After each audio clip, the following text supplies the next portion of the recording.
Hey gang, Schlocktoberfest has a bad infestation.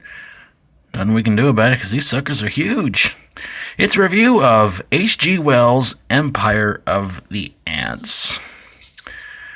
And from what I've read, this is a part of a sort of a trilogy that H.G. Wells made about giant things coming to life due to radioactivity, Food of the Gods being the other one, and I totally forgot the third one. I'm sorry. I'll have to look it up one of these days. But it's about a land developer named Marilyn who, well, you know how a lot of these go. People try to invite people to, some nice looking place, wine them, dine them, and everything like that. And try to get him to buy some land, and, well, wouldn't you know it, earlier that day, some radioactive waste hit the beach. Ants got to it, and they become gigantic, grotesque, human-eating insects. Okay, typical.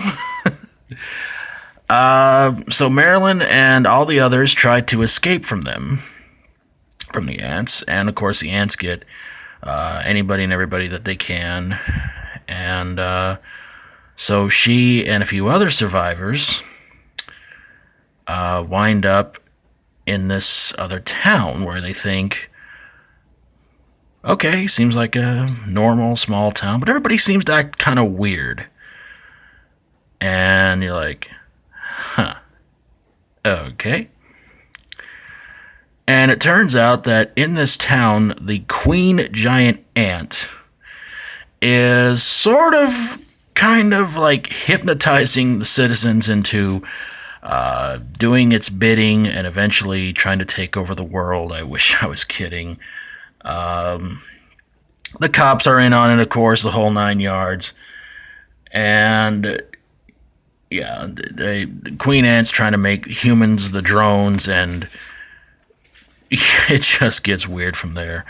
The queen ant gets Marilyn, and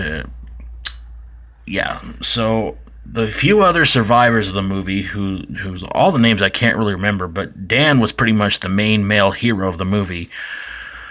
They wind up destroying the sugar colony where all this is going on at. The ants attack everybody at the colony, kill them off. Marilyn kind of comes out of her little weird hypnotic state, sorry about that, and winds up getting killed off by the queen ant. And Dan and the other survivors wind up getting into another boat, taking off, and everything seems okay with them. The movie stars, of course, somebody I didn't really know really did horror movies. Joan Collins, who you might remember from a certain 80s TV show.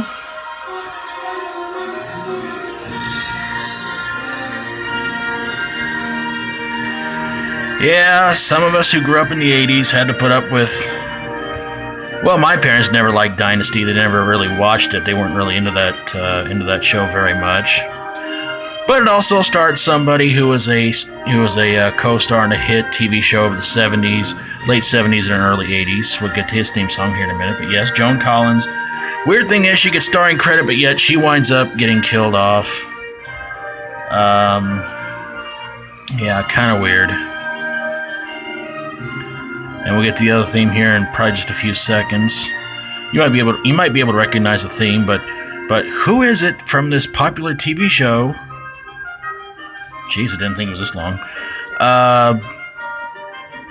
Why did this movie suck? It was just really silly, ridiculous, kind of idiotic.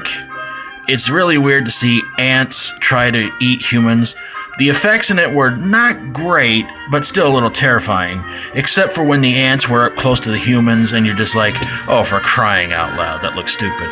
But when the ants are crawling on a deck and everything like that, doing what they do, yes, it was scary, but overall, pretty silly movie, pretty silly, idiotic kind of concept. it's again, it's another guilty pleasure movie, but not extremely enjoyable, but weird. Here's the other theme here in a second. Look at that.